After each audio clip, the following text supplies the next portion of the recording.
Hoy vamos a hablar un poquito sobre el papel del arte en las escuelas y sobre cómo podemos implementar algunas herramientas prácticas para lograr mejores resultados, no solo en las materias de arte, sino también en otras disciplinas en las cuales el arte va a impactar directamente. No sé si ustedes han oído sobre una exposición que se hace en Venecia desde 1895 que se llama la Bienale de Venecia. Es la exposición de arte más importante del mundo. Sucede, como su nombre lo dice, cada 2 años. Y ahí no va la persona sola o el artista solo, ni tampoco el galerista, sino que van países representando. Son una especie de olimpiadas del arte, ¿no? La Bienal de Venecia elige qué países tienen algo bueno que ofrecerles al mundo y les manda la invitación y ya cada país decide cuál va a ser su mejor goleador para mandarlo a representar a toda la nación, ¿no? En 1950, es decir, más de medio siglo después de que la Bienal ya había empezado, por primera vez México es invitado. ¿Y qué hace el gobierno mexicano? Manda a sus mejores fichas, que son los 3 grandes muralistas y Rufino Tamayo. Yo sé que ustedes saben quiénes son, Orozco, Siqueiros y Diego Rivera y Rufino Tamayo. Ellos nos representaron en la Bienale en 1950. Y luego, desgraciadamente, pasaron más de 50 años y México no fue requerido. Nadie nos invitó y queríamos ir porque estar ahí es algo muy importante a nivel cultural y de una manera muy internacional, ¿no? Fue hasta el 2007 cuando México vuelve a ser invitado y él decide mandar al que el gobierno consideró el mejor artista del país, que fue Rafael Lozano Hemer. Rafael Lozano Hemer no estudió arte, él estudió física y química. A él le gustaba mucho la tecnología, todo lo que es el manejo de sensores, de robots, de cámaras, de pantallas, sobre todo la tecnología biométrica que incluye reconocimiento facial y la participación de un ser vivo para poder activarse. A eso le encantaba.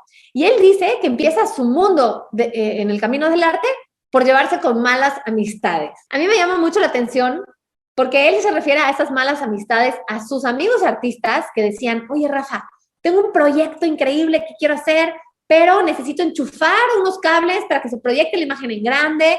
Y Rafael era muy bueno con la tecnología. Entonces, Rafael ayudaba al amigo. Luego llegaba otra amiga. Y, oye, Rafa, ¿cómo puedo hacer para que cuando una persona se acerque a mi pieza, se le reconozca la cara y salgan las luces de colores, por ejemplo? Y Rafael le decía, no, pues mira, vamos a poner este sensor aquí y este sensor aquí. Y él decía, por llevarme con mala compañía, o sea, es decir, los artistas, empecé el camino del arte. Y esto es algo que él tiene razón. Cuando un estudiante dice, oye mamá, oye señor director, oye maestro, yo quiero estudiar arte, enseguida muchos de los adultos nos imaginamos, ¡ah! No, pues el camino del mal. Ahí quién sabe qué va a tomar o quién sabe cómo va a encontrar la inspiración y da nervio a los papás. Yo me acuerdo que cuando yo le dije a mi papá, oye papá, yo quiero estudiar arte, a él le dio mucho temor, ¿no? De que, ay, pero ¿y con quién te vas a juntar? A mí me gustaría, o a mí me gusta más bien, decirle a los jóvenes y a los niños que tienen esa inquietud que su visión es vital para reflejar y cambiar el mundo, que su talento y su creatividad son indispensables para retratar nuestro momento histórico. Finalmente, el arte es, y ha sido siempre, un reflejo de la sociedad, ¿no? ¿Qué pasaría si las escuelas dedicaran a formar a excelentes artistas y también excelentes matemáticos y excelentes ingenieros y excelentes médicos? Que el arte sea tratado con la misma prioridad que las demás disciplinas, ¿no? Como directores nos podemos poner a pensar, ¿será que de mi escuela vaya a salir el siguiente representante de México en la Bienal de Venecia? Eso sí sería un honor también, ¿no?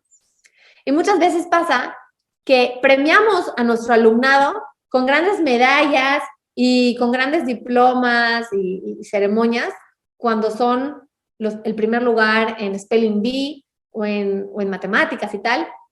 Y a los artistas, o a los artistas de nuestra escuela, se les da una constancia, ¿no? O sea, no, sin tanto aplauso. ¿Pero por qué? ¿No?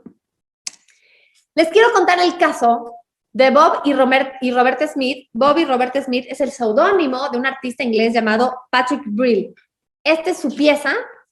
Es una pieza que por su traducción al español dice que todas las escuelas deberían de ser como escuelas de arte, ¿no? Está instalada en la Tate Gallery, que es pues nada más y nada menos que el mejor museo de Inglaterra de arte moderno, ¿no? Ahí está. Él se dio cuenta, este señor se daba cuenta, que en Inglaterra en su momento, muchas escuelas empezaron a suspender las clases de arte, ya sea de música, de teatro, de literatura, de pintura, como cada vez le restaban importancia, ¿no? Empezó a hacer una encuesta y abarcó el 40% de las escuelas de Londres, y de ese 40%, 9 de cada 10 dijeron que sí, le estaban recortando el tiempo al arte, ¿no? Y él dice que restarle el tiempo al arte disminuimos la capacidad de crear de nuestros alumnos. Nuestros alumnos, al no tener esas materias en donde uno puede improvisar, crear, sentirse libre sin seguir tantas reglas, restamos esa capacidad de ser creativos y ya no son tan inventivos, tan innovadores, tan discursivos y tan imaginativos, ¿no? Esa capacidad de diseño que le vamos a restar a nuestros alumnos es muy perjudicial, pero para toda la sociedad, ¿no? Y no solo se trata de diseñar una sinfonía o de diseñar una escultura o de diseñar un videoclip o algo así. Se trata de diseñar todo, desde un edificio, un puente, equipo médico, diseñar una computadora. Son estas cualidades las que nos van a hacer robustos cuando vengan los tiempos inciertos y cuando venga la autoridad. Y nuestros alumnos tienen que estar preparados para poder adaptarse a ese futuro. ¿Y cómo van a crear esas herramientas que le permitan ser líderes y chéveres para adaptarse a ese futuro? Siendo creativos. ¿Y cómo van a poder ser creativos si en nuestras materias que ofrecemos en nuestra propuesta escolar no tenemos esos espacios, esas canchas traseras en donde el alumno pueda experimentar, ¿no? Es un mito que el arte es elitista. Es un mito que el arte es para los cultos. Y es un mito que el artista necesita ser talentoso. Hoy más que nunca el arte va de la mano de la tecnología. Ya vieron el caso de Rafael Lozano Hemer. Él no sabía pintar y él no sabía componer una sinfonía.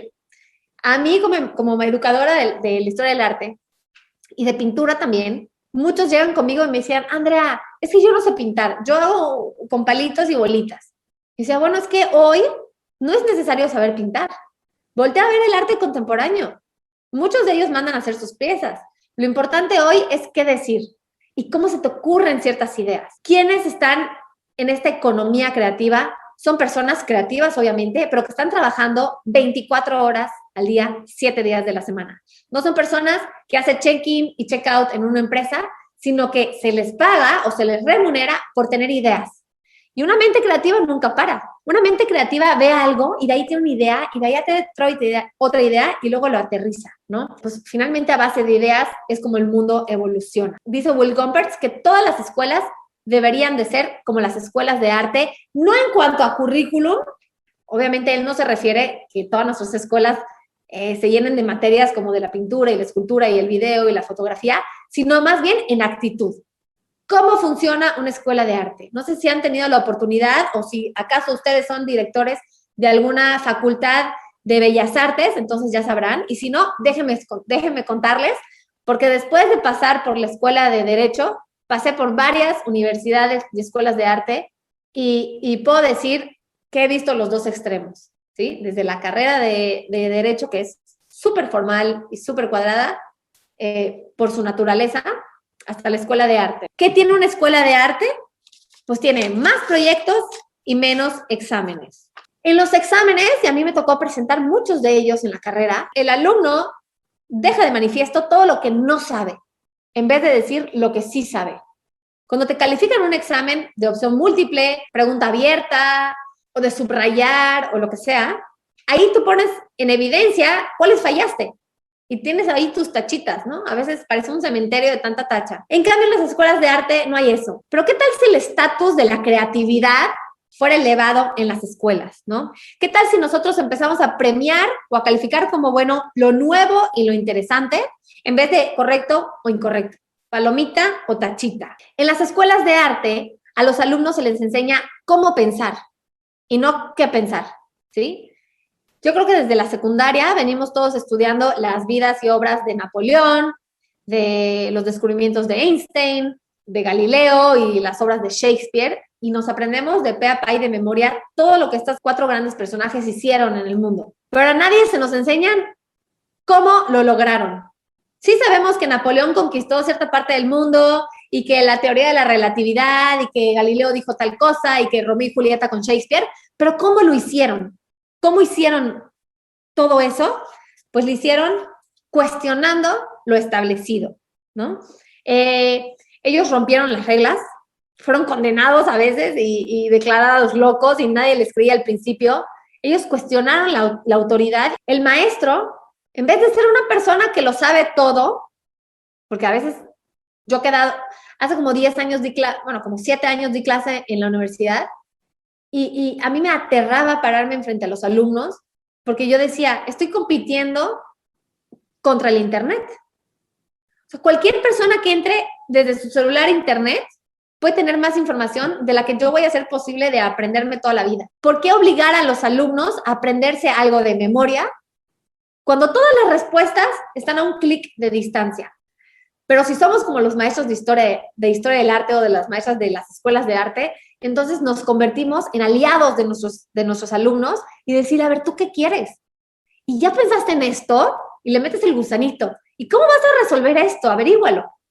Y que te puedan preguntar y tú decir, ¿no? Eso y de esa manera, el alumno va a tener las ganas de conocer más y de resolver sus problemas si sabe que la educación también depende de él mismo. En la escuela de arte, uno aprende a ser crítico, pero también a ser criticado. Cuando uno llega, por ejemplo, en mi caso, yo siempre estudié pintura, ¿no? Yo llegaba con mi cuadro, con una técnica nueva de resinas que tenía yo que dejar secando no sé cuántas horas para que se chorreara y se congelara en ese preciso momento. Yo llegaba y la maestra o mis compañeros me decían, no, Andrea, se te pasó el tiempo. Le debiste haber puesto la otra resina a tal momento y no te quedó bien y no se ve bien o no comunica o no, yo no le entiendo o está muy grande o está muy chico o ya probaste mejor este material. Y a veces te pegan en tu orgullo, ¿verdad? O te hacen a rabiar porque fracasaste en cierto punto. Pero eso son cualidades que te hacen ser muy independiente y muy autosuficiente, ¿no? Son cualidades que se necesitan para cualquier esfera del área creativa y estamos hablando de rigor intelectual y de resiliencia emocional, ¿no? Entonces, al día siguiente lo intentas y dices, a ver, ¿y dónde consigo ese otro material? No, pues en tal tienda, ¿no? Un artista hace. A diferencia de las grandes profesiones que hay para elegir en este abanico educativo, con un alumno, por ejemplo, estudia la carrera de administración o de economía o de ingeniería o cualquier otra, pues obviamente saliendo de la universidad quiere encontrar un trabajo y está preparado para ir a sus entrevistas y adivinar qué es lo que el futuro jefe necesita y cómo él puede aportar a esa empresa, ¿no? Va a depender de la decisión de alguien más. Y pues así es como funciona la vida y está muy bien. Pero un artista no. Un artista se gradúa de la carrera de arte y sabe que se tiene que, como diría el dicho popular, rascar con sus propias uñas. No va a tener entrevistas y ¿a dónde va a ir? Si él quiere hacer una pieza, una escultura, un video, un corto o una pieza de cine, una composición musical, él se las tiene que arreglar. Si no tiene los medios, tiene que buscar un patrocinador. Si no tiene las herramientas, tiene que rentarlas. Y ya tiene que tener el producto final para presentarlo a un museo o para presentarlo a una galería. Un artista hace, un artista se las ingenia para hacer las cosas y lograrlas y materializarlas y que no solo se queden en idea. Necesariamente, este futuro del cual yo les hablaba tan cambiante socialmente, tecnológicamente y climáticamente, uno va a tener que tener nuevas herramientas, ¿no? Y probablemente vaya a tener que volver a estudiar. Entonces, igual ya va siendo hora de empezar a hacer currículums hechos a la medida. Por ejemplo, si yo tuviera que hacer mi currículum personal, ¿qué voy a poner? Pues académicamente soy abogada, licenciada en Derecho. Y luego hice una maestría en Historia, entonces soy maestra en Historia. Y ya, ahí académicamente eso es lo que yo he hecho. Y no hay cabida para mis proyectos. En vez de que me pregunten qué estudié, a mí me gustaría que me preguntaran qué has hecho, qué ideas has tenido que ha tenido éxito, ¿no? Ahí probablemente puedo decir, oigan, pues diseñé la ala de un avión para una empresa mexicana y mi dibujo está pegada en ese ala. La pregunta a la hora de hacer el currículum realmente sería, ¿qué has creado? o qué idea has tenido que ha tenido éxito, ¿no? Muy probablemente muchos de los adultos o de sus estudiantes, ustedes que tienen escuelas que están formando a jóvenes capaces de crear sus propias ideas, muy probablemente vayan a querer regresar a la escuela. Y en unos años, cuando ellos regresen a las aulas o a las universidades o a los colegios, lejos de encontrarse esos letreros en el jardín de prohibido pisar, sería increíble que se encontraran con una especie de enchufe intelectual en donde ellos puedan conectarse en búsqueda de inspiración, de talento, de conocimiento y de una oportunidad para pensar, ¿sí? Ahorita con la pandemia se puso muy de moda los flipped classrooms, que eso es lo que sucede en las escuelas de arte desde siempre, ¿no? ¿Qué es esto? Que son una especie de salones invertidos en donde todo lo que es de estudiar o de retención o de aprendizaje que viene en los libros, cada uno lo hace por su lado a la hora que mejor se sienta para aprender todo eso.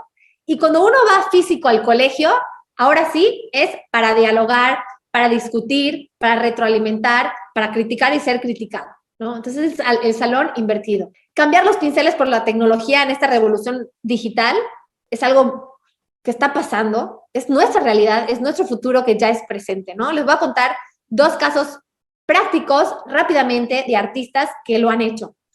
Este señor es David Hockney, tiene el segundo título, el segundo lugar de ser el artista más caro de hoy en día. Tiene una pieza que se subastó en $90 millones. Y él fue el primer artista en pintar de manera digital en la Paintbox de Quentel, que es una herramienta que utilizaban en 1985 las empresas de televisión. Y a él le encantaba. ¿Por qué? Porque él era una persona que quería romper los tabús y quería lidiar con la vanguardia, ¿no? Entonces, él siempre estuvo a favor de experimentar. Él hizo fotografía, pastel, escultura, fotografía. Y cuando en 2010 salió el primer iPad, fue de los primeros en tenerlo y empezar a pintar en un software muy sencillo, muy amigable. Y cuando salió el Apple Pencil, también, ¿no? Él decía que el dibujo ya estaba pasado de moda y le sorprende que sea el teléfono quien lo traiga de vuelta. Imagínense que además ese alumno sea capaz de crear algo de la mano de la tecnología que lleve ese bienestar a toda su comunidad.